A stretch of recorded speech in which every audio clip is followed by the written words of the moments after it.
El dinero compra silencio, compra aplausos, pero no compra el tiempo que tiraste a la basura. La noche en que una mujer llegó con un examen en la mano y dijo, «Estoy embarazada», un hombre poderoso respondió con una frase tan fría que sonó a sentencia. «Ese bebé no va a llevar mi apellido». Él creyó que todo se arreglaba con influencia, abogados y un cheque, pero la vida no acepta recibos. Años después, cuando por fin pensó que lo tenía todo, se topó con un niño con la misma mirada y la misma herida. Quédate hasta el final, porque esta historia primero duele y después da veredicto. ¿Desde qué país nos estás viendo? Déjalo en los comentarios. Escribe veredicto si crees que Matías merece una segunda oportunidad, o nunca si ya es demasiado tarde. Suscríbete, porque aquí la injusticia no se queda sin respuesta. Guadalajara brillaba detrás de los ventanales como si la ciudad estuviera hecha de promesas. Allá arriba, en un departamento de lujo en la zona de Andares, Matías Salgado observaba las luces como quien mira un tablero. Todo era impecable, madera oscura, piedra pulida, silencio medido. Hasta el aire parecía entrenado para no estorbar. Matías no solo era rico, era temido. Dueño de una empresa enorme de logística y distribución, controlaba rutas, almacenes, permisos, contratos. Movía mercancía como si moviera piezas de ajedrez. Y cuando alguien controla el tiempo, la gente termina creyendo que es invencible. A Matías le gustaba esa fama, porque era la única forma en la que sabía sentirse seguro. Ese hielo no nació de la nada. Tenía nombre y apellido, Doña Clara Salgado, su madre, una mujer que hablaba bajito y hería fuerte. Ella no crió a un hijo, crió un apellido. Desde niño, Matías escuchó la misma lección con una suavidad venenosa. Los sentimientos estorban, la reputación sostiene y la debilidad se paga caro. Esa noche, Matías acababa de cerrar una llamada con inversionistas.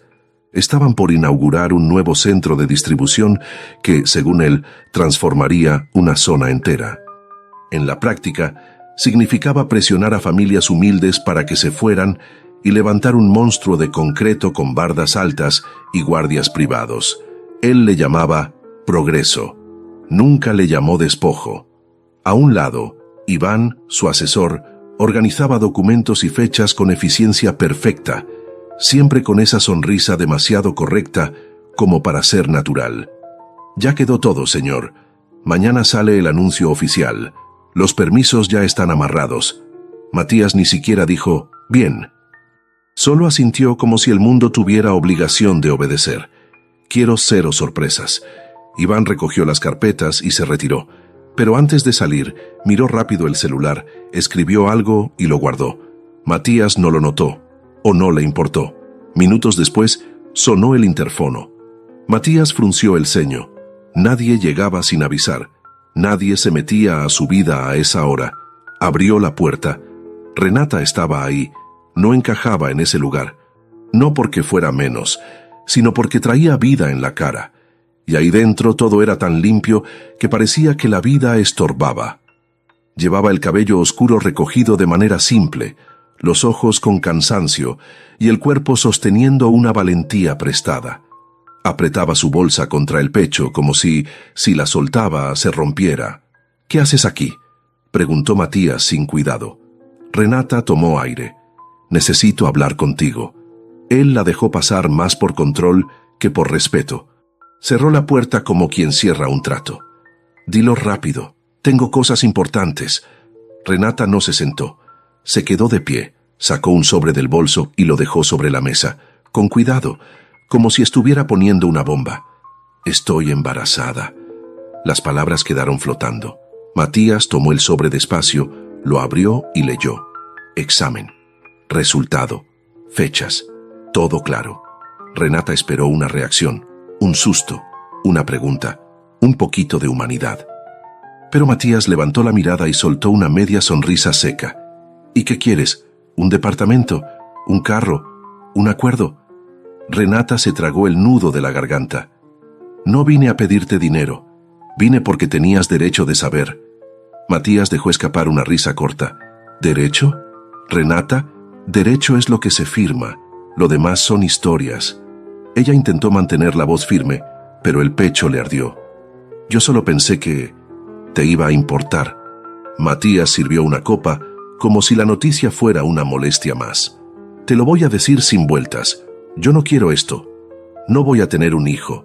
Y ese bebé no va a llevar mi apellido. Renata sintió el golpe como si le hubieran apagado el aire. Es tu hijo, Matías. Él ladeó la cabeza, frío. ¿Y tú estás segura?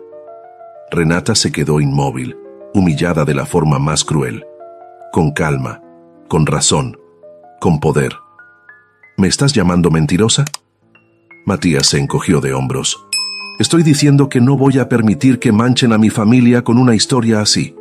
Renata apretó el sobre con fuerza. Yo no quiero manchar nada. Quiero que asumas lo que hiciste, aunque sea con respeto. Matías dio un paso hacia ella. Sus ojos eran de alguien que no está acostumbrado a que lo reten. Escúchame bien. Si intentas meterme en esto, pierdes. Tengo abogados, tengo influencia, y tengo una madre que no deja que los escándalos crezcan.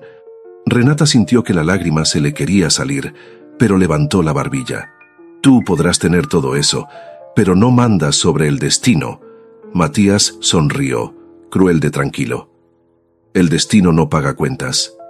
Renata respiró hondo, con la voz temblando de coraje y dolor. Algún día vas a acordarte de esa frase cuando estés solo, y ese día, ni todo tu dinero te va a salvar. Se dio la vuelta y salió sin mirar atrás. Matías no la siguió, no la llamó, no pidió perdón. Se quedó ahí como si acabara de cerrar un problema. Renata, afuera, se puso una mano en el vientre y la otra en la bolsa. No lloró en voz alta, solo decidió, con una claridad que asusta, su hijo no iba a crecer rogando amor de quien lo rechazó antes de nacer. Y esa misma noche, en otro punto de la ciudad, doña Clara recibió un mensaje breve de Iván. Señora, ya lo dijo. No quiere al bebé. Doña Clara contestó con una sola línea. Entonces asegúrate de que ella entienda que no hay vuelta atrás. Renata todavía no lo sabía, pero la verdadera guerra no sería contra Matías. Sería contra el sistema que él llevaba en la sangre.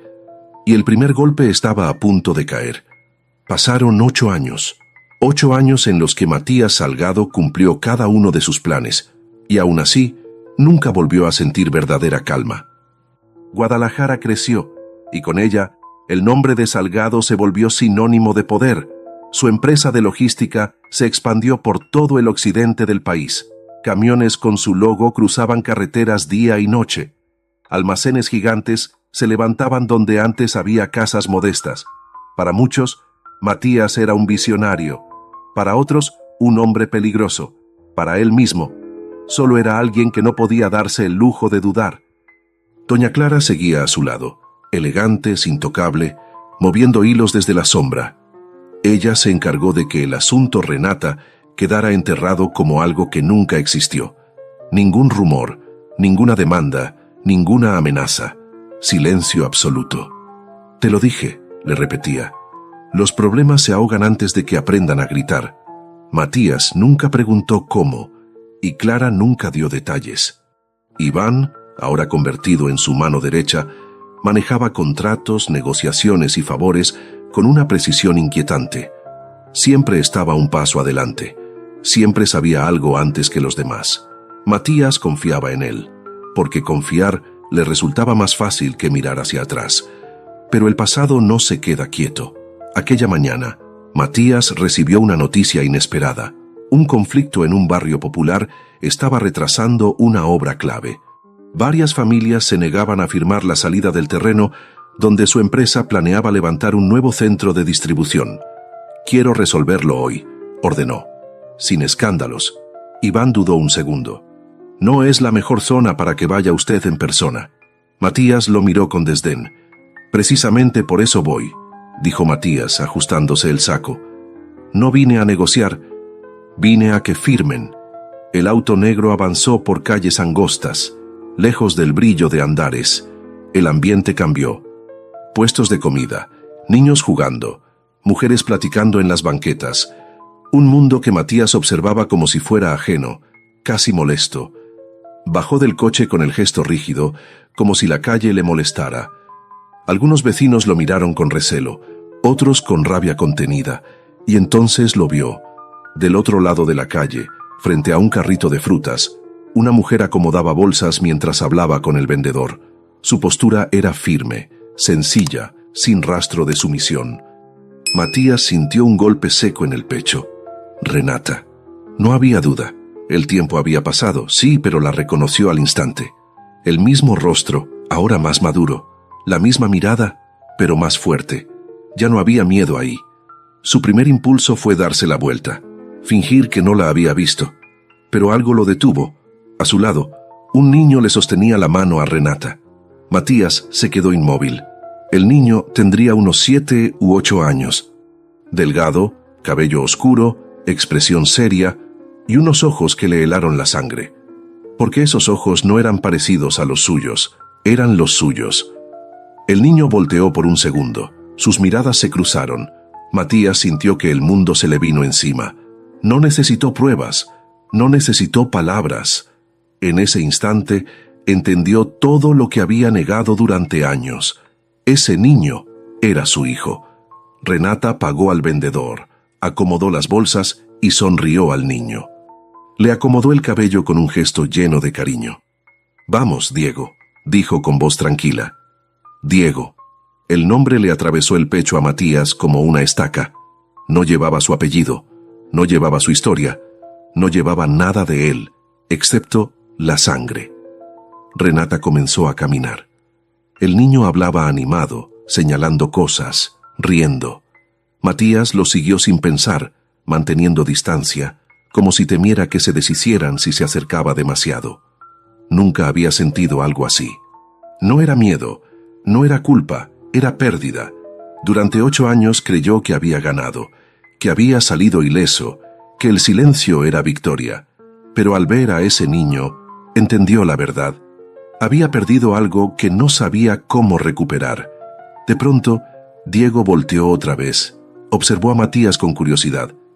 «Mamá, ese señor nos está siguiendo», dijo sin malicia. Renata se detuvo. Giró lentamente, sus ojos se encontraron. El silencio entre ellos fue pesado, cargado de años no dichos. Renata no se sorprendió, no se asustó, solo apretó un poco más la mano de su hijo. «No es nadie», respondió con calma. «Sigue caminando». Y lo hizo. Doblaron la esquina, desaparecieron. Matías se quedó parado, incapaz de moverse. Por primera vez en su vida, no tenía control, no tenía poder, no tenía plan. Iván se acercó, inquieto. «¿Todo bien, señor?» Matías no respondió. Seguía mirando la esquina vacía. «Ese niño», murmuró. «Ese niño...» Iván tragó saliva. «Lo vio, ¿verdad?» Matías giró lentamente hacia él. «¿Tú sabías?» Iván bajó la mirada apenas un segundo. «Su madre me pidió que no dijera nada. Y la señora Clara fue muy clara. El nombre de su madre cayó como una sentencia». Matías sintió algo romperse por dentro. No solo lo habían traicionado una vez, lo habían mantenido ciego durante años. Mientras tanto, Renata y Diego entraban a un edificio modesto. El niño subió las escaleras corriendo. «Mamá, ¿quién era ese señor?» Renata cerró la puerta con cuidado. «Nadie, hijo», respondió, aunque el corazón le latía con fuerza. «Solo alguien que llega tarde a todo». Renata apoyó la espalda en la puerta. Sabía que ese encuentro no había sido casual. Sabía que el pasado acababa de despertarse. Y Matías, subiendo a su auto, comprendió algo aterrador. El destino no solo había vuelto, había llegado para cobrar. Matías aún no sabía que ese niño, al que acababa de ver por primera vez, guardaba una mentira piadosa sobre su padre. Una mentira que, cuando saliera a la luz, no solo le rompería el corazón, sino que lo obligaría a enfrentar el veredicto más duro de su vida. Matías Salgado no regresó directo a su oficina. Le pidió al chofer que manejara sin rumbo, como si la ciudad pudiera ordenar el caos que llevaba dentro. Miraba por la ventana, pero no veía edificios ni calles. Veía unos ojos idénticos a los suyos mirándolo con curiosidad, sin saber quién era él. Diego. Ese nombre le retumbaba en la cabeza como un eco insoportable. Durante 8 años se había convencido de que había hecho lo correcto, que cortar de raíz era mejor que enfrentar un problema, que el dinero, la influencia y el silencio eran suficientes para borrar cualquier error. Pero bastaron 30 segundos frente a ese niño para destruir una mentira que había sostenido toda su vida. «Detente aquí», ordenó de pronto. El auto frenó frente a un parque sencillo. Columpios viejos, bancas despintadas, niños corriendo detrás de una pelota. Padres cansados pero presentes, madres gritando nombres con ternura. Matías bajó del coche y caminó sin darse cuenta hacia una banca vacía. Se sentó. Por primera vez, se permitió pensar sin filtros. Diego no lo necesitaba. No había crecido esperándolo. No había preguntado por él. No llevaba su apellido ni su sombra. Y eso era lo que más dolía. Sacó el teléfono. Tenía decenas de contactos poderosos. Abogados, políticos, empresarios. Personas que resolvían cualquier cosa. Pero el nombre que buscó fue otro. Renata. No la tenía guardada. Nunca la guardó, como si así pudiera borrarla. Marcó de memoria. El tono sonó una vez, 2, 3. ¿Bueno? Respondió una voz que él conocía demasiado bien. El pecho de Matías se cerró. Soy yo. Hubo un silencio breve, denso. Lo sé, respondió Renata con calma. Te vi. Matías tragó saliva. Necesitamos hablar. Renata soltó una risa seca, sin humor. No, tú necesitas hablar. Yo ya hablé hace 8 años. Renata, por favor. La palabra por favor le supo extraña en la boca. No la usaba. No vuelvas a seguirnos, dijo ella, firme. Mi hijo no tiene nada que ver contigo. Es mi hijo. La respuesta fue inmediata, dura. No, es mi hijo. Tú lo dejaste claro. Matías cerró los ojos. No sabía, empezó, pero ella lo interrumpió. Claro que sabías. Solo decidiste no hacerte cargo. El silencio volvió a caer. Solo quiero verlo, dijo Matías en voz baja. Quiero conocerlo. Renata respiró hondo. Cuando habló de nuevo, su voz estaba cargada de cansancio. No tienes derecho a aparecer ahora y desordenarle la vida. Diego es feliz. No sabe nada de ti. Y no voy a permitir que tu culpa se convierta en su problema. No es solo culpa, respondió él. Es responsabilidad. Renata soltó una carcajada amarga. ¿Responsabilidad? ¿Ahora? ¿Después de 8 años? Matías apretó el teléfono con fuerza. Déjame explicarte. No, cortó ella. Si vienes, será bajo mis condiciones. Y te advierto algo, Matías. No entres en su vida si no piensas quedarte. Porque una sola decepción tuya puede hacerle más daño que toda tu ausencia. Y colgó. Matías se quedó mirando la pantalla apagada. Por primera vez, alguien le había puesto límites, y no había nada que pudiera hacer al respecto. Esa misma noche, regresó a la casa de su madre. Doña Clara lo recibió sentada, elegante como siempre, con una copa de vino en la mano. Supe que viste al niño, dijo sin rodeos. Matías la miró con rabia contenida. ¿Tú sabías todo este tiempo? Doña Clara levantó una ceja. Por supuesto. Y nunca me lo dijiste. Ella bebió un sorbo con calma. Te protegí. Ese niño no formaba parte de tu futuro. Matías dio un paso hacia ella. Es mi hijo. Es un error, respondió Clara, sin pestañear. Y los errores se corrigen antes de que crezcan. Tú no decidías eso, escupió él. Siempre decido lo que conviene a esta familia, dijo ella, firme. Renata aceptó el dinero y el silencio. Matías sintió que el aire se le iba. ¿Qué dinero? Doña Clara lo miró con frialdad. Un apoyo, nada más. Ella nunca me pidió nada. Porque yo me encargué, interrumpió Clara. Le dejé claro que si abría la boca, no solo se enfrentaría a ti. Matías retrocedió un paso. Esa era la verdad que quemaba. No solo había abandonado a su hijo, había permitido que su madre comprara su silencio. Salió de la casa sin despedirse. Esa noche no durmió. Pensó en Diego, en su risa, en cómo lo miró sin reconocerlo. Pensó en Renata, más fuerte, más firme, y pensó en sí mismo, en el hombre en el que se había convertido. A la mañana siguiente, Matías tomó una decisión que cambiaría todo.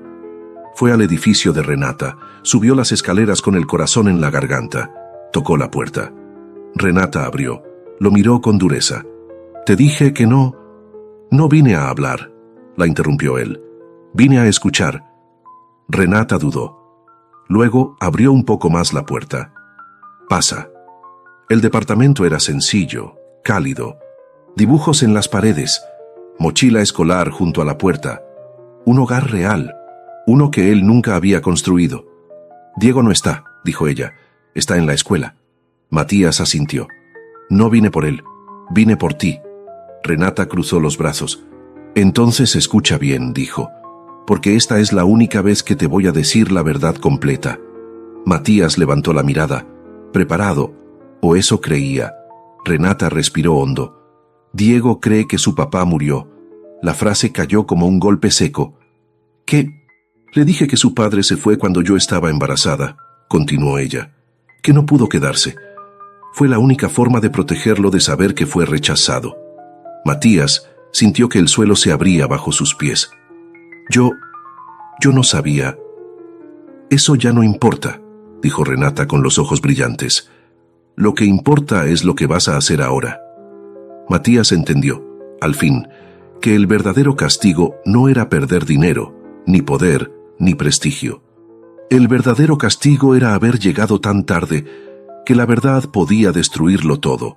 Matías aún no sabía que alguien más estaba a punto de enterarse de la existencia de Diego, y que esa revelación no vendría con perdón, sino con una traición capaz de arrebatarle no solo a su hijo, sino todo lo que creía controlar. Matías salió del departamento de Renata con la sensación de que el aire pesaba más que antes.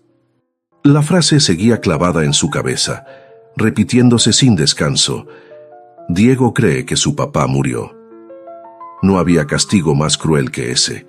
No una demanda, no un escándalo, no la pérdida de dinero, sino saber que su propio hijo había crecido creyendo que él no existía porque no había sobrevivido, cuando en realidad había elegido desaparecer.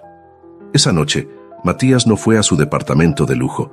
Se quedó dando vueltas por la ciudad, como si buscara algo que no sabía cómo nombrar. Pensó en su infancia, en los silencios fríos de su casa, en la voz de su madre diciéndole que el amor era una distracción peligrosa. Por primera vez, entendió que no había nacido así, lo habían entrenado para ser así. Al día siguiente, Renata recibió un mensaje corto, directo. «No voy a volver a aparecer sin tu permiso. Dime qué tengo que hacer, y lo haré». Renata leyó el mensaje varias veces. No respondió de inmediato. Sabía que una sola decisión equivocada podía romper el equilibrio que había construido durante años. Diego era feliz. Tenía rutinas, amigos, risas. ¿Qué derecho tenía Matías de entrar ahora? Pero también sabía algo más. El niño estaba creciendo. Y las mentiras, por piadosas que sean, no duran para siempre. Esa misma tarde, Renata aceptó verlo.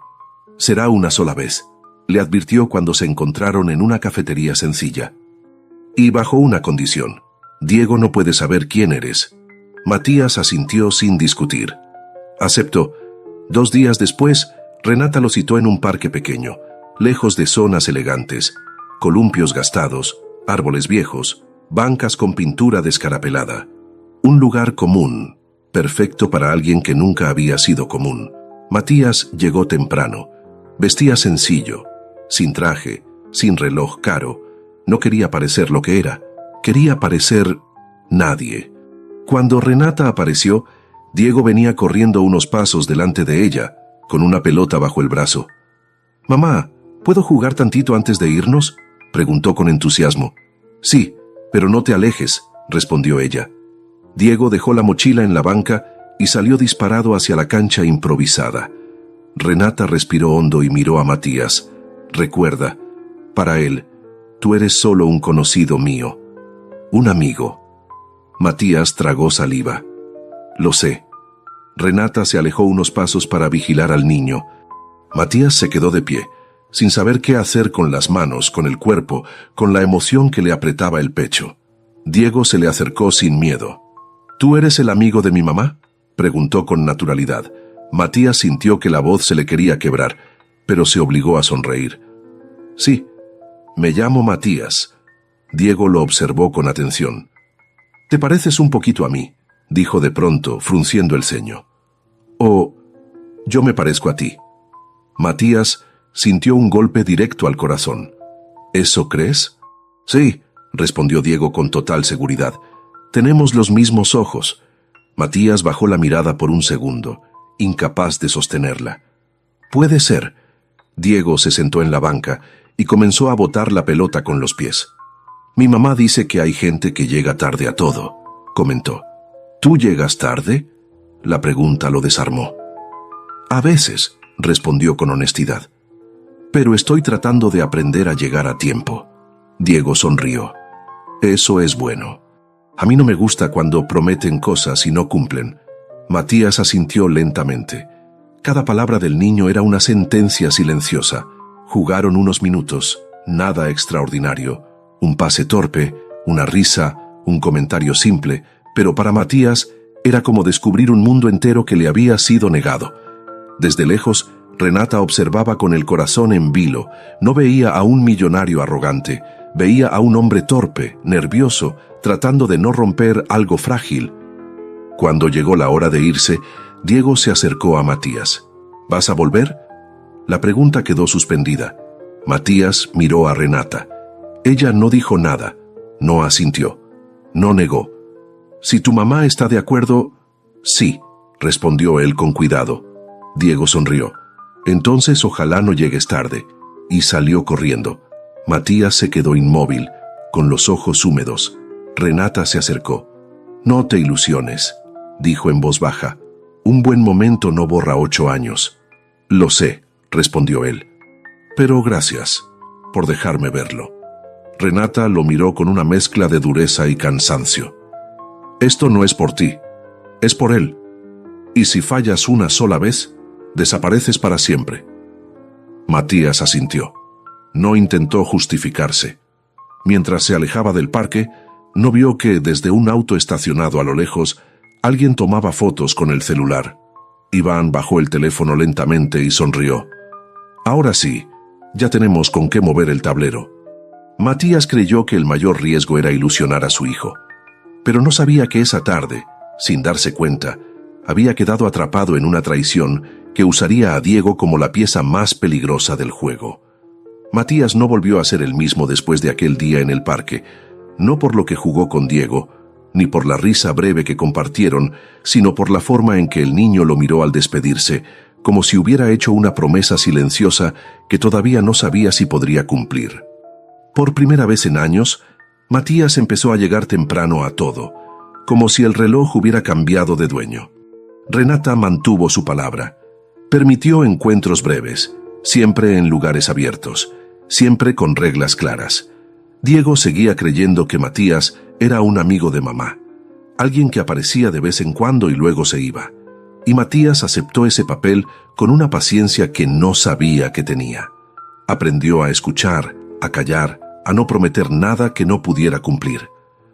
Cada gesto era una deuda que intentaba pagar sin dinero.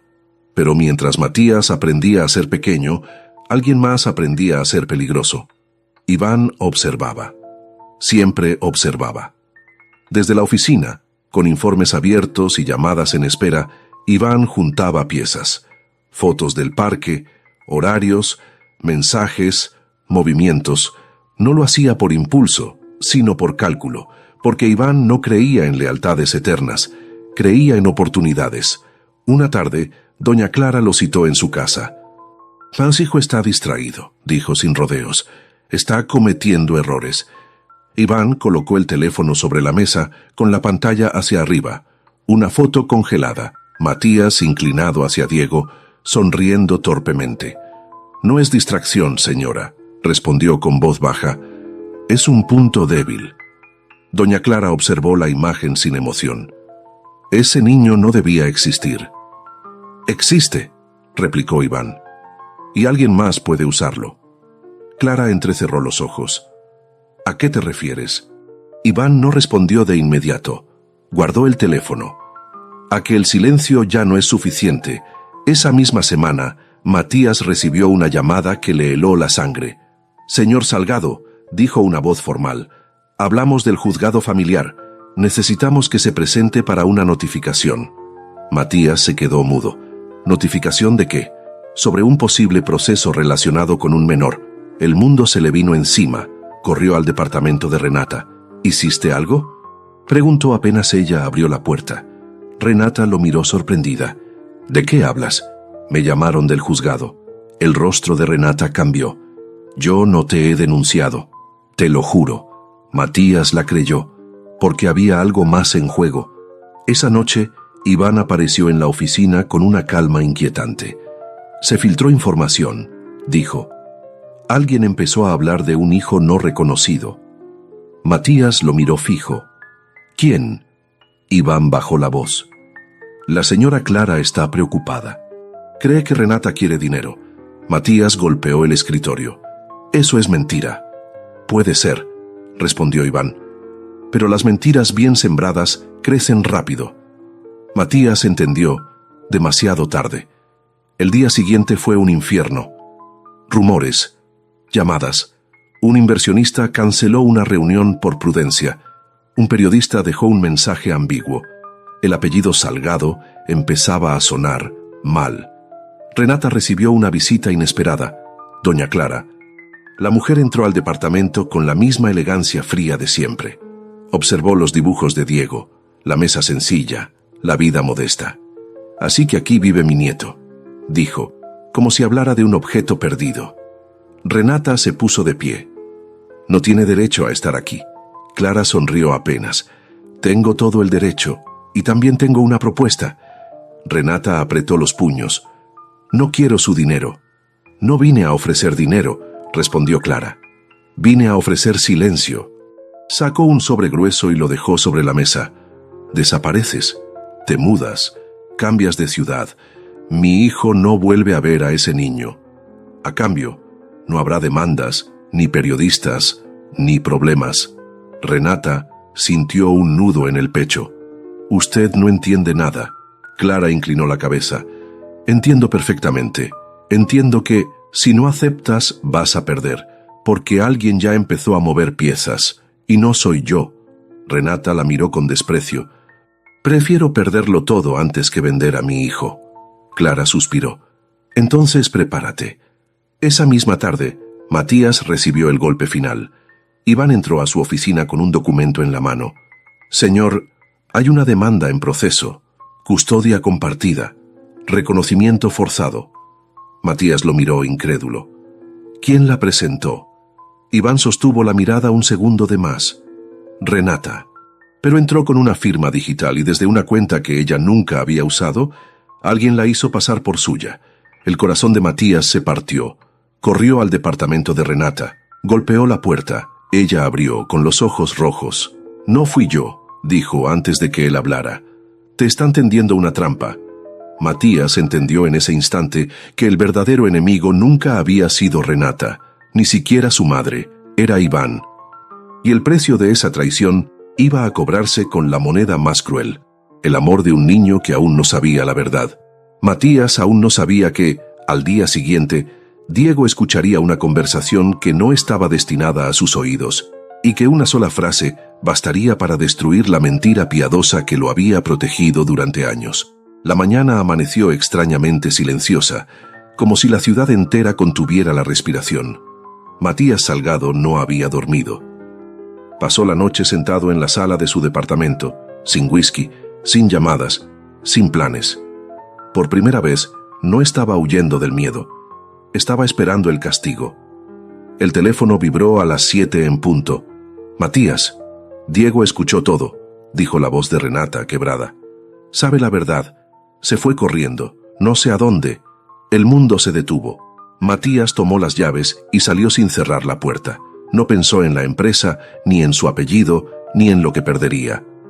Solo pensó en un niño que, después de años protegido por una mentira piadosa, acababa de descubrir que había sido rechazado antes de nacer.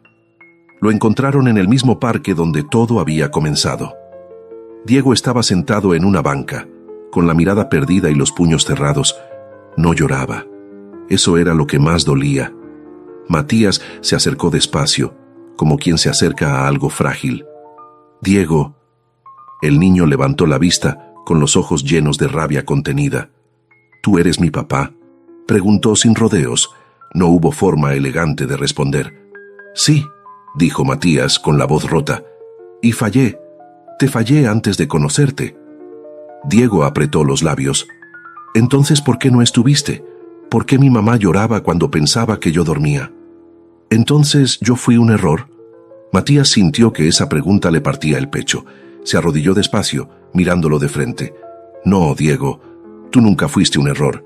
El error fui yo. Fui cobarde. Creí que el dinero y el poder me salvarían de las consecuencias, y dejé que otros decidieran por mí cuando yo debía hacerme responsable». Renata observaba a unos pasos, temblando, sin intervenir. Sabía que ese momento no le pertenecía a ella. «No quiero mentiras», dijo Diego. «No quiero que un día te vayas otra vez». Matías bajó la cabeza un segundo, como si aceptara la sentencia. «No te voy a prometer nada fácil», dijo. «Solo esto. Nunca más voy a esconderme. Y si algún día me voy, será diciendo la verdad, no huyendo». Diego no respondió. Solo dio un paso atrás. «No sé si quiero un papá», susurró. «Pero quiero que mi mamá esté tranquila». Matías asintió. Ese era el veredicto, y lo aceptó. En ese instante, una camioneta negra se detuvo frente al parque. Iván bajó con el teléfono en la mano y una sonrisa que ya no engañaba a nadie. «Qué escena tan emotiva», dijo. «Lástima que no cambie nada. Los inversionistas ya lo saben todo. Y tu madre decidió retirarte su apoyo definitivamente». Doña Clara apareció detrás, impecable, firme, segura de que aún controlaba el tablero. «Te advertí, Matías», dijo con frialdad. «Elegiste el error». Matías se puso de pie lentamente, miró a Diego, miró a Renata, y luego, por última vez, miró a su madre. «No», respondió. «El error fue escucharte durante años». Sacó el teléfono y marcó un número. «Voy a declarar. Voy a ponerlo todo en manos de la fiscalía, aunque me cueste la empresa y el apellido. Voy a entregar pruebas de las presiones, las amenazas y la extorsión, incluido lo de mi madre. E Iván, no quiero acuerdos, quiero verdad». Iván palideció. «¿Estás loco? Te vas a quedar sin nada». «Ya estuve sin lo más importante», respondió Matías. «No pienso repetirlo». La policía llegó minutos después. Iván fue detenido ahí mismo. En ese momento, el teléfono de doña Clara vibró. Miró la pantalla y su rostro se tensó por primera vez. El consejo de la empresa le notificaba que, por la investigación, quedaba fuera de cualquier decisión y sin acceso. Sin gritos, sin escándalo. La estaban apartando, sin tiempo para negociar, sin poder llamar a nadie. Sus oportunidades se acabaron. Doña Clara observó la escena en silencio. Nadie la esposó, nadie le gritó, pero algo mucho peor ocurrió. Matías no la miró más. «Para mí», dijo él sin levantar la voz, «hoy se acabó tu mando sobre mi vida». Fue la primera vez que doña Clara Salgado perdió el control. No gritó, no lloró, simplemente se quedó sola, rodeada de gente que ya no obedecía. Renata tomó la mano de Diego. «Vámonos». Matías los miró alejarse, sabiendo que el castigo no terminaba con perder una empresa. Terminaba aceptando que el perdón, si llegaba algún día, no sería inmediato ni garantizado. Pero por primera vez, no huyó. El destino no lo castigó quitándole todo. Lo castigó obligándolo a enfrentar la verdad. Y solo entonces le dio una oportunidad. Si esta historia te tocó el corazón, escribe «Veredicto» o «Nunca» aquí abajo. Te leo con cariño. Regálanos tu like y suscríbete para más historias donde la verdad llega y la injusticia siempre recibe su veredicto.